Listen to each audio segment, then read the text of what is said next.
सुहाना मुद्रिका plus YouTube channel के सभी दर्शकों को नमस्कार। मैं doctor Suresh Saini by profession Haryana government में एक लेक्चर पद पर कार्यरत हूँ। इसके साथ साथ एक योग प्रशिक्षक के रूप में अपनी निःशुल्क सेवाएं दे रहा हूँ।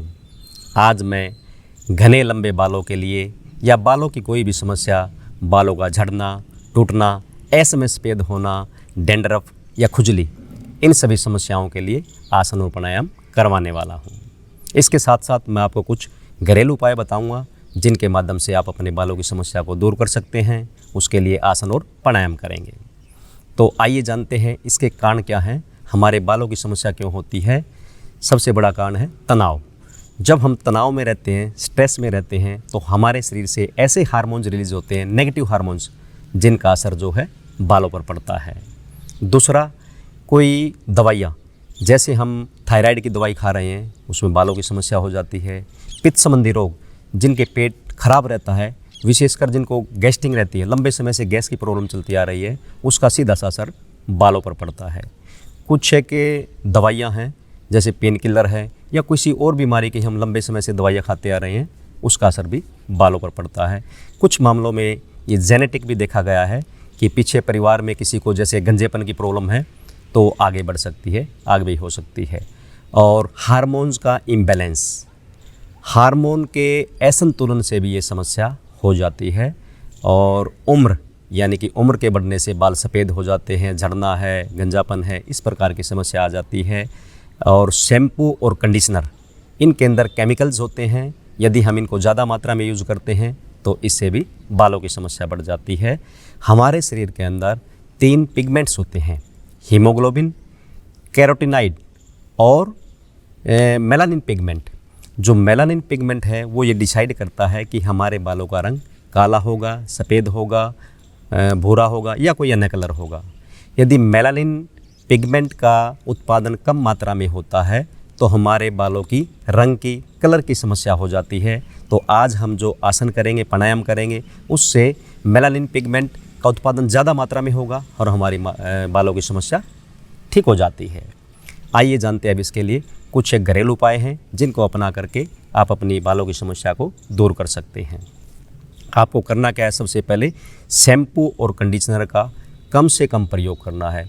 क्यों? क्योंकि मैंने पहले ही बताया कि इनके अंदर बहुत ज़्यादा केमिकल्स होते हैं। आप देखते हैं कि शैम्पू लगाते ही कुछ ही सेकंड में हमारे बाल जो है एकदम से बिल्कुल सही हो जाते हैं, मुलायम हो जाते हैं। तो इसका मतलब क्या है, उनके अंदर इतना हार्ड केमिकल होता है कि वो हमारे बालों की समस्या को बढ़ा देता है। हाँ, इसका एक अल्टरनेट है, आप मुल्तानी मिट्टी का प्रयोग कर सकते हैं। इसके अलावा सप्ताह में एक बार खट्टी छाछ, जिसको हम लस्सी बोलते हैं, या दही के साथ सिर को धोया जा सकता है, या उसको लगा करके थोड़ी देर के लिए रोक करके बाद में धो सकते हैं। 1 कटोरी दही के अंदर 1 टिक्की कपूर, जोत वाला कपूर, उसको पीस करके, बारीक पीस करके डाल लें, और 1 नींबू का रस, इनको मिला करके बालों की जोड़ों में लगाएं और 2 घंटे पश्चात जो आप सिर को धो सकते हैं। इससे क्या है, हमारे बालों की जड़ मजबूत होती है और बालों के अंदर जो डैंड्रफ है या खुजली है वो दूर हो जाती है, बैक्टीरिया वगैरह दूर हो जाते हैं। इसके अलावा जो है, आप खाने के अंदर आंवले का प्रयोग ज़रूर करें, चाहे वो कच्चा आंवला है, सूखा आंवला है, या आंवले का मुरब्बा खाया जा सकता है। इसमें विटामिन सी भरपूर मात्रा में होता है और हमारे बालों की समस्या के लिए बहुत ही लाभदायक है। आप जो है इन घरेलू उपायों को अपना करके अपने बालों की समस्या को दूर कर सकते हैं। आसन और प्राणायाम को भी करें, और हाँ, सिर में मालिश ज़रूर करें। कुछ लोग क्या करते हैं, सिर में तेल नहीं लगाते हैं, तो तेल ज़रूर लगाएं, इनको सूखा मत छोड़ें। और सरसों का तेल और बादाम का तेल किसी भी समय लगाया जा सकता है। सर्दियों में तिल का तेल और गर्मियों में नारियल के तेल की यदि आप मसाज करते हैं तो उससे हमारे बालों की जड़ मजबूत होती है और समस्या ख़त्म हो जाती है। तो आइए अब करते हैं इसके लिए आसन। सबसे पहले क्या करना है, हमारे जो नाखून हैं, उंगलियों के नाखून, अंगूठे को छोड़ दें, ऐसे जो है इनको आपस में टच करेंगे, रगड़ेंगे इनको आपस में। ये ऐसे आप 5 मिनट के लिए, 10 मिनट के लिए उनको डेली आपस में रगड़ें। इससे क्या है, वैसे तो नाखून हमारे डेड सेल्स हैं, लेकिन नाखून के नीचे और आसपास में ये हमारी त्वचा के अंदर जीवित कोशिकाएं होती हैं, जिनके हड्डियों के माध्यम से हमारी एनर्जी जो है हमारी खोपड़ी को मिलती है। खोपड़ी को एनर्जी मिलेगी, ज़्यादा ब्लड सर्कुलेशन होगा, ज़्यादा ऑक्सीजन मिलेगी और उससे हमारे जो है बालों की जड़ मजबूत हो जाती है। ऐसा आप जो है डेली 5 से 10 मिनट के लिए कर सकते हैं। और मैंने कहा कि ये जो है पित्त संबंधी रोगों से, पेट के बिगड़ने से, गैस्ट्रिक से जो है प्रॉब्लम ज़्यादा बढ़ती है, तो आप वज्रासन में बैठ करके खाना खाने के तुरंत बाद वज्रासन में बैठ जाएं और 5-10 मिनट के लिए ऐसे कर लें, आपका समय भी बचेगा। ये जो है नाखूनों को रगड़ना है। दूसरा आसन हम क्या करेंगे, इसमें हम करेंगे योग मुद्रा। योग मुद्रा के लिए आप ऐसे वज्रासन में आ जाए। ये मैंने ये अंगूठों को मिलाया हुआ है, एड़ियाँ बाहर की ओर हैं। कई लोग ऐसे बैठते हैं एड़ियों के ऊपर, ऐसे नहीं बैठना है, इनको बाहर की ओर करके बैठे हैं ऐसे, अंगूठे मिले हुए, एड़ियाँ बाहर की तरफ। हाथों को पीछे ले आएं, एक दूसरे हाथ से पकड़ लें, श्वास खाली करके आगे झुकेंगे। क्या करना है, माथे को ज़मीन से टच करना है, ज़मीन पर रख देंगे, श्वास खाली करके। हो सकता है पहली बार आप टच नहीं कर पाए, इतना रहे, लेकिन धीरे धीरे आपका अभ्यास हो जाएगा और आप ऐसे ज़मीन से टच कर देंगे माथे को। थोड़ी देर के लिए रुकना है और धीरे धीरे वापस आ जाएंगे। ऐसा आप जो है 20 सेकंड, 30 सेकंड धीरे धीरे अपने अभ्यास को बढ़ाएं। आधा मिनट, 1 मिनट तक रुक सकते हैं। जब हम नीचे सिर को करते हैं तो हमारा ब्लड का सर्कुलेशन सिर की ओर हो जाता है, हमारी खोपड़ी को ज़्यादा ऑक्सीजन मिलती है, ज़्यादा ब्लड मिलता है, और जिससे हमारे बालों की जड़ मजबूत हो जाती है। आइए एक बार फिर से करते हैं। हाथों को पीछे बांध लें, श्वास भर के खाली करें और ये धीरे धीरे ज़मीन पे रख दें, माथा ज़मीन पे।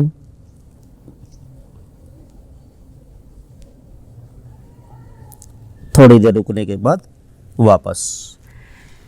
मैं आपको सांकेतिक रूप से बता रहा हूँ ताकि वीडियो लंबी न बने। आप आधा मिनट, 1 मिनट या इससे ज़्यादा भी रुक सकते हैं। 3 से 5 बार इसको दोहराएंगे, 5 आवर्ती कर सकते हैं।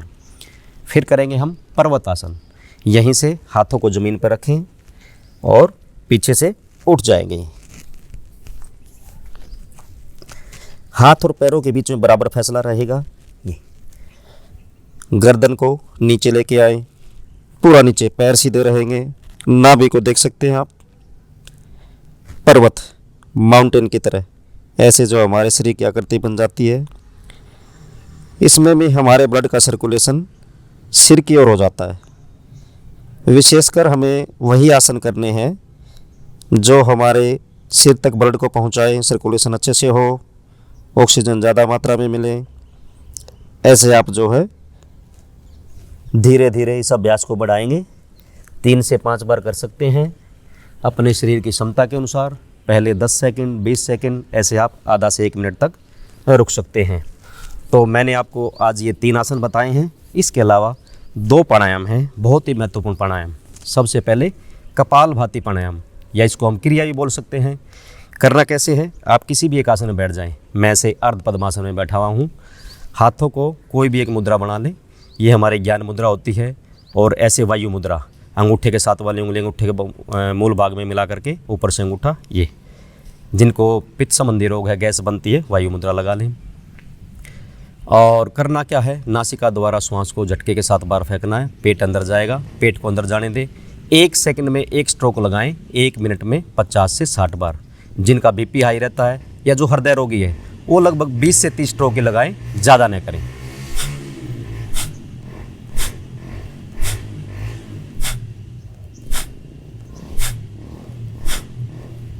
जैसे ही आप स्ट्रोक लगाते हैं, श्वास बाहर, पेट अंदर।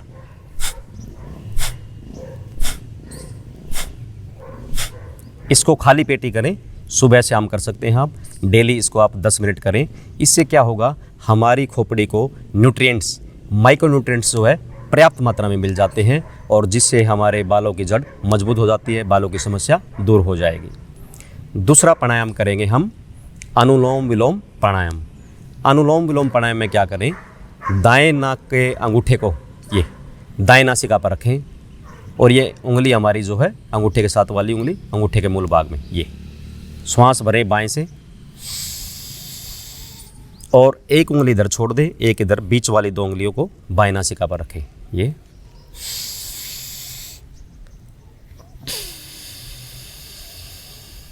मैंने बाएं से श्वास लिया, दाएं से खाली किया। अब दाएं से दोबारा लूँगा जिससे खाली किया है।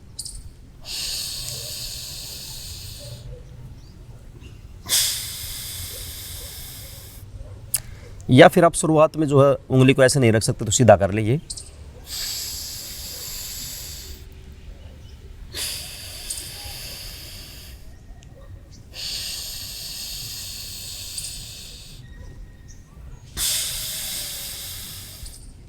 ऐसे नीचे भी जा सकता है ना, सागर मुद्रा में।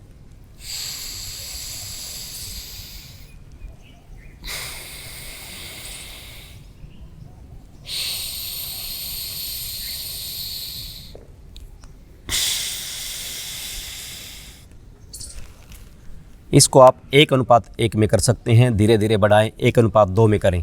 कहने का भाव ये है, मान लीजिए आपने 3 सेकंड में श्वास लिया है तो 3 में खाली करना, ये 1:1। 3 में श्वास लिया है तो 6 में खाली करना, 1:2। ऐसा आप जो है इसको धीरे धीरे बिल्कुल शांत स्वभाव से करें और मन और ध्यान आपका जहाँ कर रहे हैं उसी जगह रहे तो आपको उसका पूरा लाभ मिलेगा। इससे क्या है, हमारी खोपड़ी को ज़्यादा ऑक्सीजन मिलेगी। जब ज़्यादा ऑक्सीजन मिलेगी तो ब्लड का सर्कुलेशन भी ज़्यादा होगा और हमारी खोपड़ी के अंदर जो मांसपेशियां हैं उनको मजबूती मिलेगी। आपकी बालों की समस्या, विशेषकर हमें बालों की जड़ों में काम करना है। यदि इनकी जड़ मजबूत होंगी तो हमारे बाल जो है स्वस्थ हो जाएंगे। इसको भी आप 10 से 15 मिनट के लिए प्रतिदिन करें। इसके अलावा शीर्षासन भी किया जा सकता है, क्योंकि शीर्षासन में भी ब्लड का सर्कुलेशन सिर की ओर होता है, आप वो भी कर सकते हैं। इसके अलावा खान पान का ध्यान रखें, आप पानी ज़्यादा पिएं और हरी पत्तेदार सब्जियां खा सकते हैं। फास्ट फूड, जंक फूड इनको बिल्कुल अवॉइड करें, न लें और मीठा और नमक जो है इनको कम कर दें। इसके अतिरिक्त जो है ऐसा भोजन लें जिसमें न्यूट्रिएंट्स जो है काफ़ी मात्रा में हो, पर्याप्त मात्रा में हो। बाकी मैंने आंवला जो आपको बताया उसको आप डेली ले सकते हैं। तो मैं समझता हूँ कि आज मैंने जो घरेलू उपाय बताए हैं और आपने अपने विशेष कारणों पर ध्यान रखेंगे कि किस कारण से जो है हमारे बालों की समस्या है, तो इनको अपना करके आसन और प्राणायाम करके आप अपने बालों की समस्या को जड़ से ख़त्म कर सकते हैं, अपने बालों को काले और घने लंबे कर सकते हैं। तो आज के लिए इतना ही। आप गोहाना मुद्रिका प्लस यूट्यूब चैनल को सब्सक्राइब ज़रूर कर लें ताकि आपको हर लेटेस्ट वीडियो मिलती रहे। आज के लिए इतना ही। नमस्कार।